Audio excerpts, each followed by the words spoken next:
Breaking news. Nandyal జిల్లా మల్యాలలో నీటి వినియోగదారులతో కలిసిన సభలో సీఎం చంద్రబాబు ప్రసంగించారు.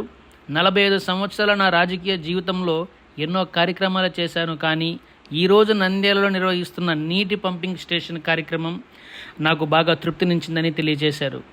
నీటి వసతి లేని చివరి భూములకు సంబంధించిన రైతుల పాలిట ఈ పథకం వరంలా మారింది.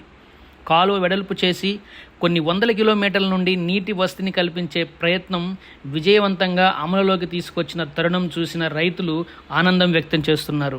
మల్యాలలో నిర్వహిస్తున్నటువంటి నీటి పంపింగ్ స్టేషన్ పనులు పూర్తయిన వెంటనే రాష్ట్ర వ్యాప్తంగా 6 లక్షల ఎకరాల భూములకు నీటినందించే ప్రయత్నం చేయబోతున్నామని సీఎం చంద్రబాబు సభాముఖంగా తెలియజేశారు. రాయలసీమలో ఉన్న ఉమ్మడి జిల్లాలకు సంబంధించి మొత్తం 6 లక్షల ఎకరాలకు నీటి వసతిని కల్పించబోయే ప్రయత్నం శరవేగంగా జరుగుతున్నాయి. ఈ కార్యక్రమంలో భాగంగా సుపరిపాలన దిశగా తెలుగుదేశం పార్టీ ప్రభుత్వం ముందడుగులో ఉందని చంద్రబాబు సూచించారు.